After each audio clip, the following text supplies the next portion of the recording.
Wonderful. And we are going to get started here. So, hello, and thank you for joining us today. My name is Jessica Rosenblatt. I am the Executive Director of the Ohio Arts Professionals Network. OAPN's mission is to support and grow the touring arts and culture industry within Ohio. These free Tuesday Talk series are offered to our members and non-members as a way to educate, enlighten, and keep our community connected. So thank you for tuning in.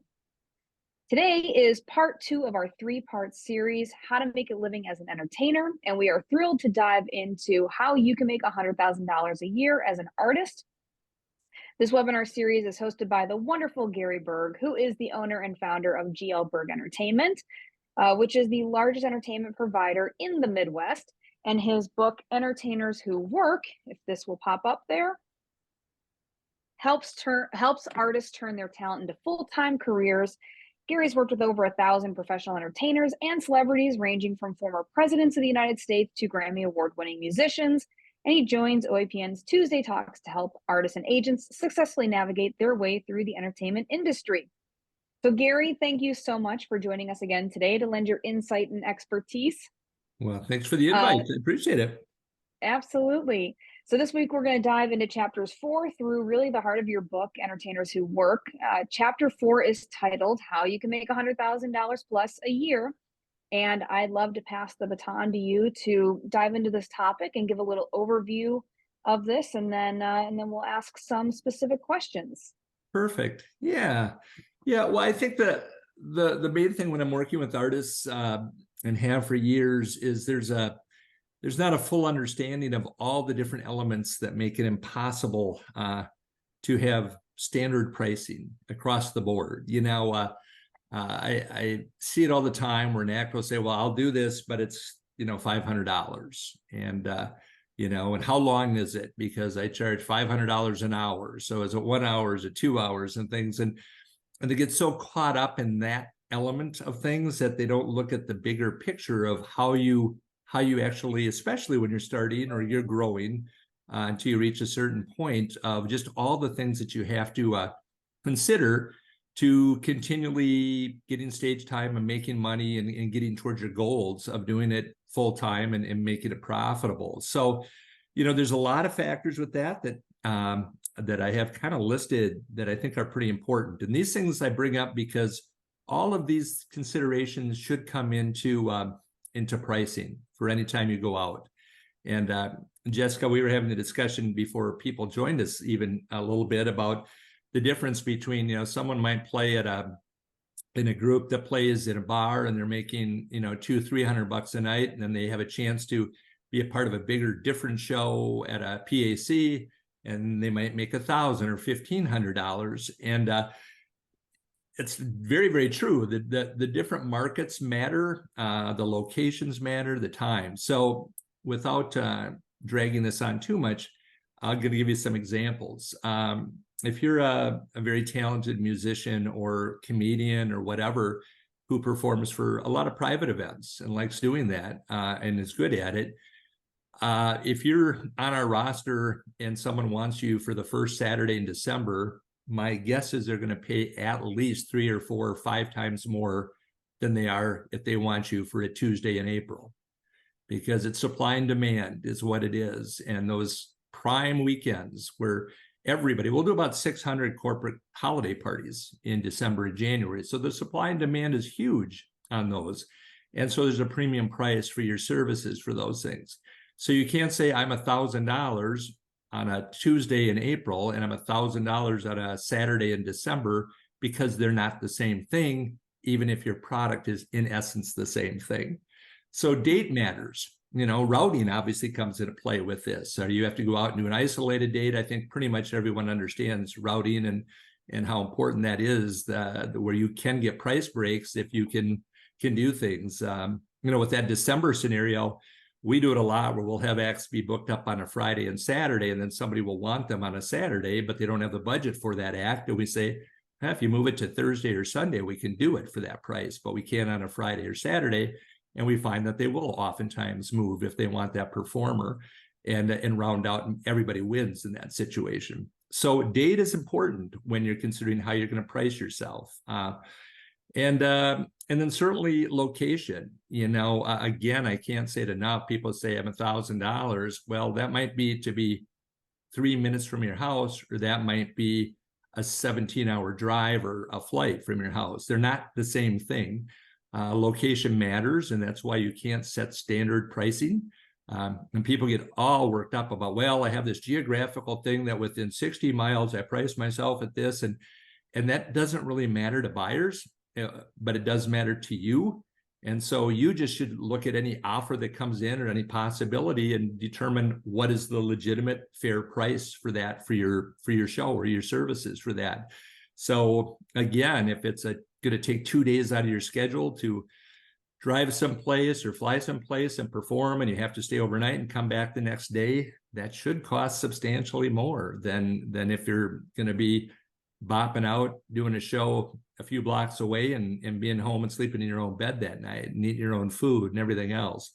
So location matters that way.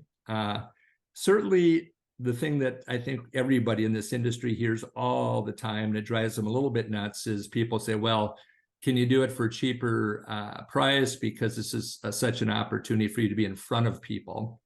And I will say without a doubt, those are real situations in many cases, but in many, many more cases, they're not. People are looking for great entertainment and have no budget, and there's a place and time to do that.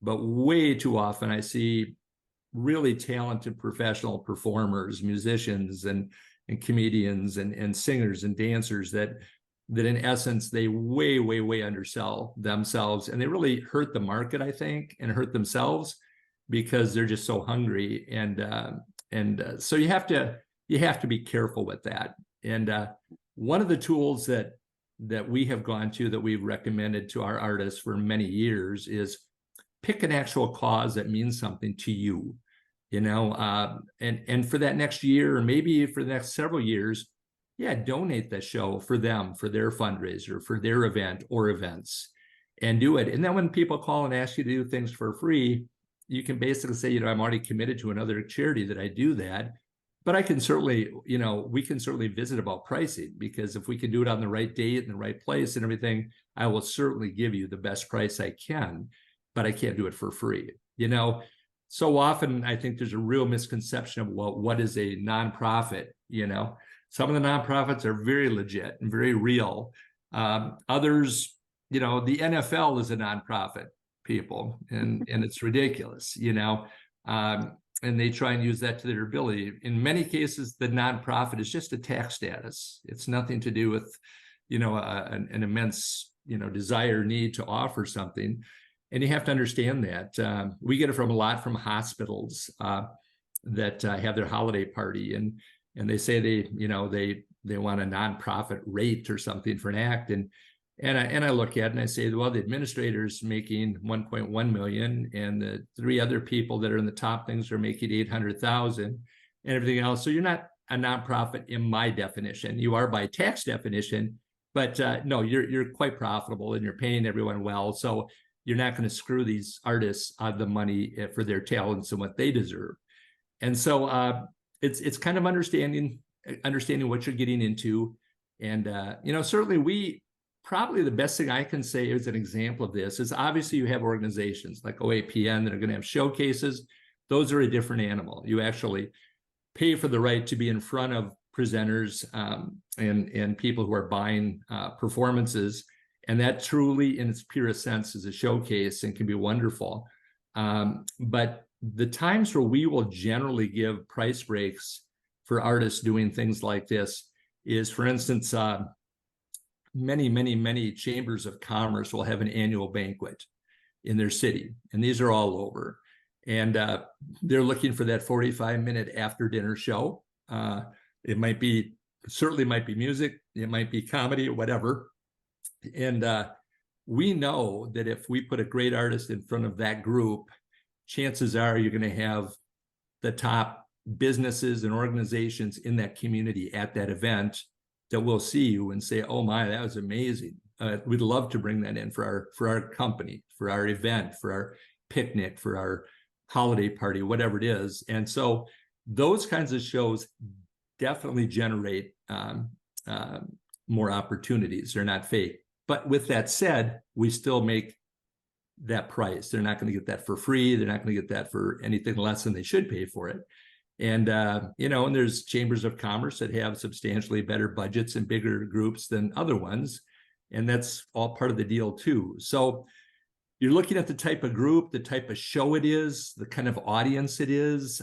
Those things can factor in how you're going to price things. And then you have to look at, maybe it is time or the number of sets you're going to do in a single day. We do county fairs. It's oftentimes 3 30-minute sets that you're going to do on stage. Well, we've run into it with artists who say, well, I get paid, $500 a set, so I need $1,500 for that. And the truth of the matter is they're probably going to have $1,000 budget for that 3-set thing. So you can't go by just the number of shows. It's the bigger picture. Look at it. It's a day. It's a day. Is our sound and lights provided, or do you have to provide all the production? And is there going to be help with some setting up and tearing down? And are they providing rooms, or are they providing meals, or what all is involved with the venue and the amount of shows and time? And right along with that is maybe it's multiple shows. We have a number of acts that, right now we're in the middle of fair season. So, we have acts that are on 10, 12, 14-day contracts at fairs where we just had one that just finished up a fair in California that did, I think, 27 days out of 30. And, so their price per day wasn't as high as it normally was. I think their price per day ended up being like 13 and a quarter, where their normal fee would be $2,500 a day, but they were there for 27 days. And so you start adding that up, and they made a lot of hay when the sun shined out there. And so it's not perfect. Just like last week when we talked about how every single person has a very unique situation of their support structure, their resources, their time, their talents, everything that comes into play. Shows and the price of shows certainly goes the same way. There's certain clients, there's certain situations that just call for you to go do it. And you can do those things, but don't ever undersell yourself or underestimate what you're worth. And I think the biggest thing I've seen with artists that are not represented probably by agents are that they're afraid to ask what they're worth. And I go out and speak all over, and I never sell myself because I would do it for free, if I could get talked into it, but I'm worth a lot more than that. And so the people on my staff who sell me as a speaker sell me for a lot of money, and I couldn't probably. So I get it totally. It's hard to say, oh, you should have me because I'm fantastic. That just is a really hard thing for most people to do. Some people do it very well, but most people don't. And so just be real careful that you don't undersell your skills and your set and what you truly have to offer. And so, those are all things that come into play. And so when you put that all together and kind of get into that $100,000 kind of thing, it's certainly a combination of how many shows are you going to do at $500? How many are you going to do at $750? How many at $1,000? How many at $1,250, $1,500, $2,000? You're going to sneak in that one $5,000 contract. If you do it all right, maybe you're going to play 70 shows a year to get to that 100,000 with a combination. But it's a bigger picture, a bigger look. Yeah, I think the people who say I need to make $8,000 a month by doing this are going to be real hard pressed, because you might very easily be able to make $20,000 in December and $2,000 in April. And so I really try to stress with performers, know your budgets, know your cash flow so you can take care of yourself, but understand there's busy months and you're going to know what they are, because depending on where you're playing and what you're doing, you know when you're busy and when you're not, and when the opportunities are and when they're not. And and use that to your advantage. We've gone to some of our most successful acts certainly perform in multiple markets. They even, some of them have multiple products that they can sell. They'll sell a really top-notch quality, higher production PAC or theater show. And those shows tend to happen in the fall and the spring. And then I'll do a corporate show that sells really well in December and January. And then they might even have a different type of show, style of show that we can sell to state fairs throughout the summer. And then you look at it and say, well, 10 of the 12 months, they're actually generating quite a bit of income, and maybe even jump on a cruise ship or do whatever else. And that's how that works, is taking the most out of markets that you can play in. It's important to be able to have some flexibility in your pricing and the types of markets you do, and make that all work. So those are, I mean, those are certainly some really key things. I think you can certainly lean on really good past clients. If you've got good gigs that have come in and people have booked you numerous times, don't be afraid to ask them for a raise. It's hard to do, you know.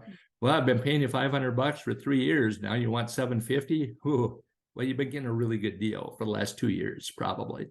And you know, everything goes up, and sometimes you have to let clients know that, is that, you know, food, insurance, travel, everything goes up. And so with that in mind, prices have to go up. And in our industry, just like everyone else's, you know, I look at our cost to run our company, and, you know, rent goes up, phone goes up, electricity goes up, travel goes up, dues go up, everything goes up.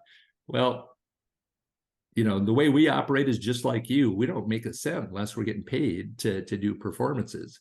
And so, you know, we have to always be striving to make sure that the money makes sense for the artist and for us. And sometimes just say no. And I think that's maybe the very, very, very hardest thing for any younger performer, is to turn things down, because they have this gig mentality, is I'm better off there working 7 days a week, making $150 a night than some other things. And that can be true, but generally it's not. I mean, there's certainly things that you just want to say no to. And it's price integrity. It's just integrity in general.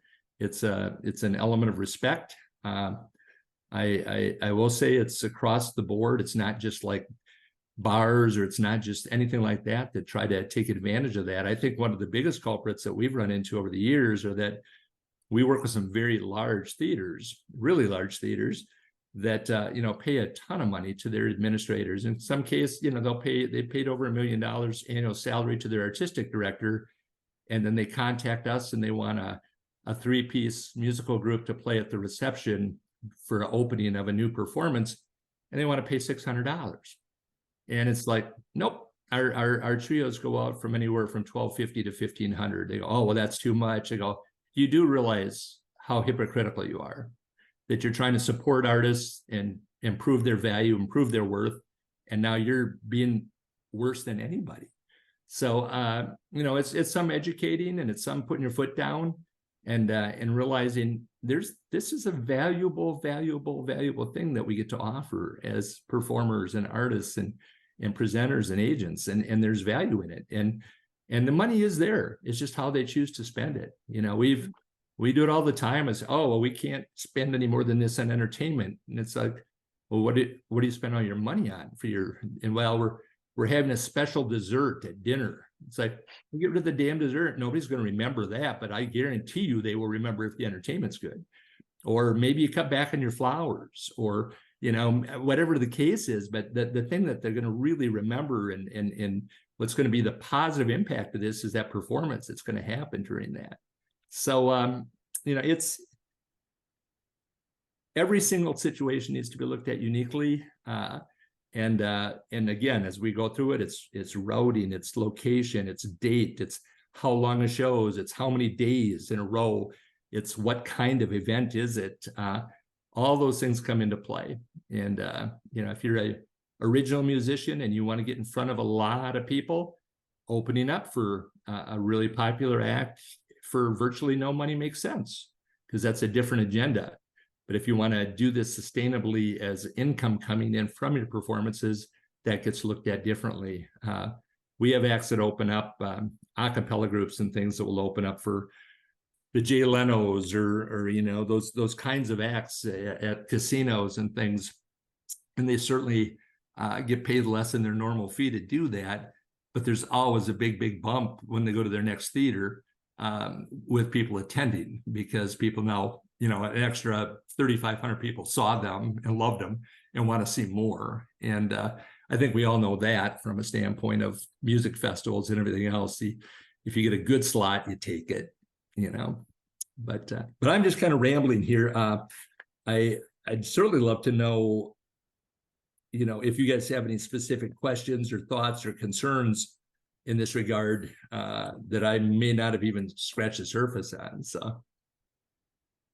Well, I'll say that you covered so many of my questions within the first few. That was a really great response. Sorry about that. No, that's great. Well, now my head's going to. We actually should probably do one on the art of negotiation, but yeah. I think that'll be in possibly next week with our when you're ready for an agent and all the benefits that an agent can provide you, because it's always harder to sell yourself. So that was Gary provided so much information there. I have some questions for you to lead on through this conversation, but are there any questions from those who are on the call right now that they want to pick Gary's brain about? Anything specific? I will say that in the book Entertainers Who Work, Gary has a great Excel spreadsheet in there, and he asks a lot of questions. And this is a conversation we had before we started, but a lot of times when you're doing this job or you're just starting off or you're mid-career, you don't always know the questions to ask. And what's great about this book is Gary is really starting with some of these basic things, like when you are going to a gig, think about travel. Is hotel covered? Is there a meal? So all these costs are involved, and hearing stuff like the busier seasons, you can't just keep in the mind, I'm a $500 artist. It's if you live in Cleveland and you're playing in Montana, $500 will make you go negative, so lots of great things to ask yourself in the book. Quick, I'll open up to anybody. Any questions? If not, we will move on. We will open it up to questions at the end as well. So if you want to ask a question, feel free to just raise your hand on there. So again, with asking questions, there's the big conversation of, well, first off, you have to be a business owner if you're going to do this job. And whether you like it or not, you have to start to understand the models of business and finance. And a lot of times when you're starting off, you don't have money to hire really anybody. So you're going to kind of have to learn it or partner with somebody, a friend, or somebody close to you that is willing to take on maybe some of the business aspects. But you talk in chapter 5 about this, but you touch on sole proprietor, LLC, S Corp, and so on. Can you expand a little bit on the differences, and do you offer suggestions to anybody here at different levels of their career? Yeah, thanks. Great question, because I certainly was one that I had with my business. I started as a sole proprietor, that I think most people do. And basically, the best way it was explained to me when I was starting by a very good accountant, that I'll try to explain this to you, is that when you're a sole proprietor, you have one checkbook and everything comes out of that. Your personal life expenses, your work expenses, everything comes out of that one checkbook. When you move to a corporation, LLC or S Corp, you have two checkbooks. And one is your personal life that stays completely away from your professional life. So your professional life one is the one that's going to pay for your equipment and your work travel and your work phone and everything that you do work related. And then they become two different tax forms at the end, and it all gets put together and figures out whether you owe money or you don't. And so from a simple value of that, there are a lot of tax implications that come with that I'm not equipped to let you know, because you're all in unique situations. But that's a really good thing to see if you can just have either look at seminars, webinars, whatever. Jessica might be a really good thing for OAPN to have the right, tax accountant to come on, because financially, those things are important, and you want to stay in front of that. You don't want to get through the whole thing at the end of the year, say, oh, shit, I owe $12,000 that I didn't put aside.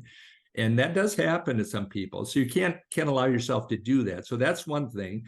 The other thing that's probably the bigger reason why I moved and shifted from a sole proprietorship to the other is I wanted to protect my personal assets from my business assets.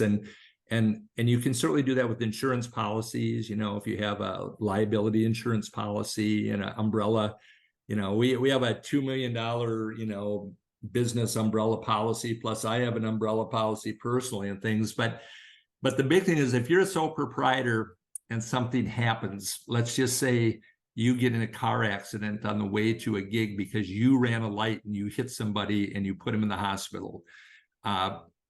That person can come after you and all of your assets. They can come after everything you own. Now, if you were contracted through your corporation, all they can do is go after your corporation. And your corporation might honestly have $5,000 in a checking account, but they're not going to take your house. They're not going to take your car. They're not going to take your savings. They're not going to take your family collected, if you have a joint account with your significant others or anything else. So I did it, looked at those things from almost more of a liability thing than a tax thing. But as I work through it, and we've changed over the years, I have found that the corporation thing has been beneficially tax-wise too. And I think, Jessica, you can speak to that as well, that it's, as I mentioned last week, you can't be so underfunded in what you do that you cannot pay a good accountant for an hour to talk. If you can't afford that or don't want to do that, chances are you're not allowing yourself the opportunity to go to the next step or to be more successful. You can do a lot of research on your own and you can learn a lot. As I think I mentioned last week, I was an English liberal arts major. I never took a business class in my life. But I sure studied when I started the business, and I sure went to a lot of workshops, and I read a lot, and I do it, but I still realized I still need an accountant. I still need an attorney on occasion. I still needed those people because I don't have that background to really fully understand it. And those people helped me a ton to understand everything from liability and tax implications and just all those things that are important as you continue to go down the road. So those people are important, and they would be able, tax accountant or an attorney should be able to tell you when you discuss everything, or you might be able to just check out enough yourself to say when it's time to move maybe from a sole proprietor to something else, and then what that something else is. Wonderful. That's great. Yeah, that's great. And I'm glad you mentioned that, because we've got the perfect person to lead a tax Tuesday Talk series. So thanks for that. The ideas always start to sprout and stem from other Tuesday Talks. So I don't want to hold up other folks from asking questions. So if you do have a question, feel free to raise your hand. But if you were going to break it down for somebody, there's artists on this call.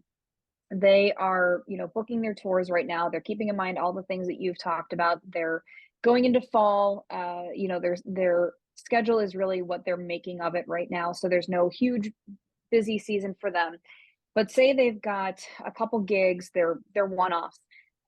When they're looking at their fees, and then they're asking questions like, I'm going to drive home that night, or maybe this one's a little bit too far and it's closer to the next one, so maybe I'll get a hotel for that one. How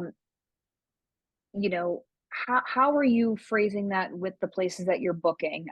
If you're thinking about gas mileage, we're going to play Cleveland to Cincinnati, and that's 400 mile round trip. Are you including that mileage into that fee? If I'm normally $500, you're going to say, hey, it's going to be a $600 gig just to make sure we're recouping the cost there. Or if you have a certain business model, are you using those expenses as a part of your tax write-off? Are you trying to add in hotels and then you're going to reduce a fee? Like, could you give some specific examples of how maybe you've worked with some of your artists and negotiated the costs with keeping those things in mind? Definitely. And you hit on everything that's very, very real across pretty much every single show that's negotiated that's out of town for the artist. Certainly we look at the time, chances are it's going to be the evening performance, certainly not always, but which generally means if you're more than 60 miles away from home, you're going to stay overnight. And I would say, I'd safely say 90% of the time we're able to get the purchaser to pick up hotel rooms for that. as part of the negotiations. So that's a cost that's eliminated from that. And in many cases, they have the buyer has a relationship with a hotel or hotels in town where they're going to get good deals and things anyway. We used to always include food. That got to be real problematic because people have such unique dietary issues, and some people will not eat before a show. People love to eat before a show. Some people can't eat after a show. People love to eat. So we've kind of taken the food thing out unless it's just really available. And it's truly, we look at it more on extended tours versus more one-offs and 2 or 3 offs, and figure people, they can probably eat what they want when they want. And like you said, the travel and the food are things you can write off then against your own taxes. So you're going to get a break there anyway. And then, I guess the mileage thing is awful to me, because the weird part is understanding it, and it floats all the time. I mean, certainly artists say, oh my gosh, I can't do this. Gas is up to $3.99 a gallon. And we say, okay, so then we'll charge more. And then gas goes down to $2.99 a gallon. And I've never heard an artist say, oh, I should refund some of that money. It's such a moving target. You can't do it. So what we do is we always look at the situation at hand when we're booking the date. And we're based in Minneapolis. And let's just say we're going to put a show in Des Moines tomorrow night. Well, that's a 4-hour drive or whatever. And, you kind of know where things are at. Well, if that same show was happening in Minneapolis on a Wednesday night for that act, it might be $1,800. Let's just say, or say $2,000. That would just do it. Well, because it's in Des Moines and it's going to be that extra travel, that extra time, and everything else, that same show we're gonna price probably at around $3,000. And therefore it's going to cover that extra time and the gas and the extra meal you'll probably have to eat out versus eating at home. And you do the best you can. And at the end of the year, when you add it all up and subtract it all, you find out that as long as, you never want to do a date where you're losing money unless there's some bigger picture to it. And unfortunately, any business, I knew a business when I was teaching entrepreneurship, at the University of St. Thomas, we had a business that was real successful. And they were building these things. Well, Walmart loved what they built and made a huge order from them. But they beat them down on price so badly that it was costing them basically, for lack of a better term, $1.03 for every dollar they made. So they were busy as heck losing money. And artists do that all the time. Oh, I'm working 7 days a week and you're losing money because it isn't thought out of what the expense is of everything you do. And your time does have value. And there are real costs involved with travel and with just a lot of things. And so, so I guess maybe that's hopefully explains it pretty well. Yeah, that's great. Yeah. That's great. Well, are there any questions? You've got Gary here in front of you. Looks like Glenn's got one. Glenn, you have a question? No, no I just saw this. You covered it. You covered it so well. And again, anybody who has not purchased this book, Entertainers Who Work, you can find the link at oapn.org under calendar events. You'll see it. Just click on that. But if nobody has questions, it's because Gary did such a great job here answering everything. Then I guess we can. Oh, Sarah, you have a question. I'll jump in. Yeah. Okay. Yeah, great. So, thank you. I find myself in a position right now where I am building from scratch. So I'm in transition between a project that's done and just in that goo of like trying to figure out what's next. Right. So this is a fantastic conversation to be a part of, because I'm thinking about how do I build something from the ground up that's going to meet needs and that's going to check off some of these boxes. Like, you talked about putting yourself in different markets at different times of the year.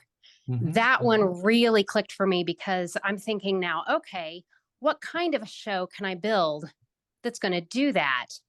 And so I'm wondering if you have examples from anybody in your roster specifically that's done a really good job. And for me, I'm just so you kind of get an idea, I'm a percussionist, but I also play some melodic instruments, acoustic most of the time, that kind of thing. But, you know, with amplification, of course.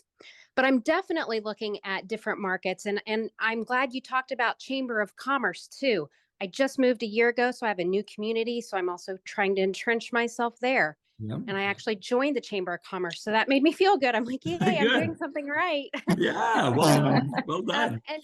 And I think too, I know a lot of people on this call probably have their projects ironed out right now, but it, you know, it may not last forever. Things that you think are going to last don't last. And so I think there's those times in life where we all have to recreate ourselves. So if you're not in that point, forgive me for asking that question, but you might need it later too. Well, So yeah, if there's anything you can speak on to that, like what kinds of criteria can we look for when we're building from the ground up?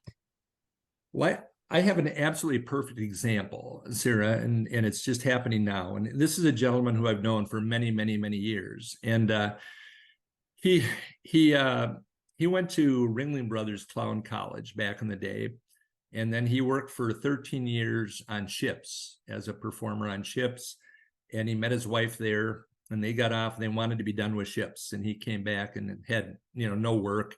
But he developed his own solo show that basically worked for fairs. And then he and his wife, who was also a performer and also went to Ringling School, they had a show, a duo show that actually could do some schools and some PACs and things. And so they picked up that.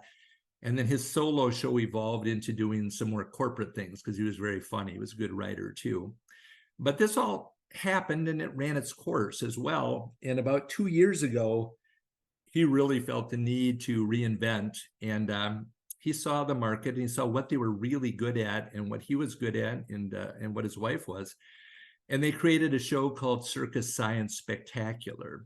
And that show is able to perform in PACs, it performs at libraries and schools, and we have it at fairs all over this summer. But besides that, he also saw, you know, the opportunity to do something very different. And he started becoming a bubbler. And things he picked up over time, these people that do just amazing things with bubbles, you know, the full body, put your body in it. And he can do these as a strolling act at fairs and festivals and things. And, you know, he's the Circus Science Spectacular, you know, that's a $1,500 a day act at a fair.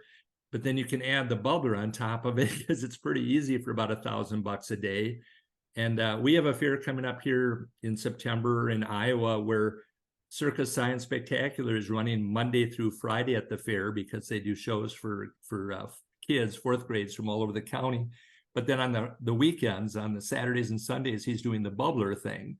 So when it's all said and done, he's at that fair 9 days, 4 of them doing bubblers and the other one doing circus science, all things that he did not do 5 years ago.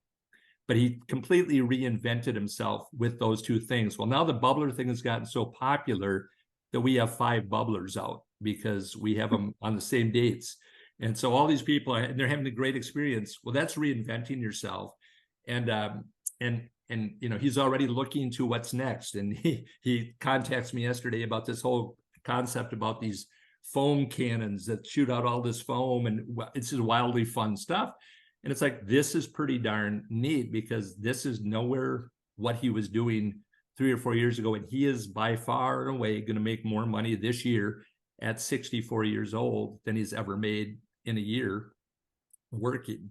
And it's all because he was creative and he looked at the markets and he looked at, you know, what he can do. We've had the same thing certainly happen with things like hypnotists who can do some fairs, but then they do the post-prom and the post-grad parties for the high schools. And then they can do some college dates and, they can change it up a little bit with their promo and they can go do some corporate dates.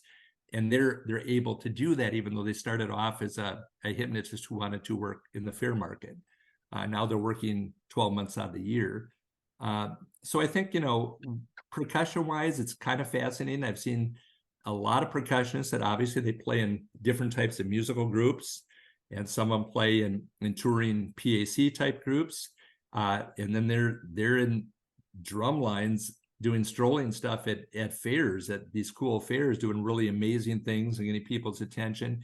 And it's not their career path, but it certainly is picking up some extra cash and keeping them out there and paying bills and enjoying that opportunity to perform in front of people at a time where nobody has anything in their theaters or no schools are in session. So it is, what markets do you want to play? Which ones will buy the product and then create the product? You can look at any market and say what percussion groups or whatever are popular in the fair and festival market, because there are some. And some have been really, and I've seen those same acts. I've seen them at APAP and every place else, you know, as they're showcasing, they're doing PACs, but in the summer they're doing fairs and you know, and festivals and things. And so it's the fun part, because as an artist, as a performer, you get to create it. But the second part of that and the business side of that is you have to make sure it's something people want to buy, because just because you like it and think it's amazing means nothing if nobody is going to buy it, if you're trying to do it for a living. Right. Hope that helped. Thank you. That was fantastic. I wrote a lot down. Oh, thanks, Sarah. Well, and Sarah, thanks for that question. And just so you all know, this is being recorded and it will be shared to our YouTube channel. We'll post this to our Facebook and our social medias, as well as our website. So for those of you guys on this call, if you're not a member, feel free to introduce yourself on our Facebook page. When we share the link to this video, you know, feel free to introduce yourselves and connect, because who knows, there could be some collaborations in the future, depending on where folks live. And in this digital world, you guys, we can all connect from every different place in this country and the globe. As Heather Massey called in last week from somewhere overseas. So, well, we're going to come to the end of today's Tuesday Talks then, if there are no other questions. Thank you so much for tuning in and joining us live. Again, this will be recorded and shared in the coming of days. So please, let's give Gary a huge round of applause. Silent round of applause, I suppose. Agents for giving me applause. Yeah. Yes. You can Thank probably you hear so Kevin much. next door. Yeah, thank you for sharing your knowledge and your time with us. As Gary said, he might be a great agent for other people, but he has been donating his time to OAPN to be on these Tuesday Talks, and we are really grateful for that. So coming up next, always room for good people. Always good room for good people. I love it. So coming up next week will be our final series of this 3-part series called When Are You Ready for an Agent? So I'm sure there will be a lot of questions for you then, and I know that you will have a lot of information for folks as well. So cool. With that, I hope you guys all have a wonderful day, and I look forward to seeing you all again. Thank you. Thanks so much, everybody. Bye. See ya. Thanks, Jessica. Bye-bye. Thanks, Gary. Bye.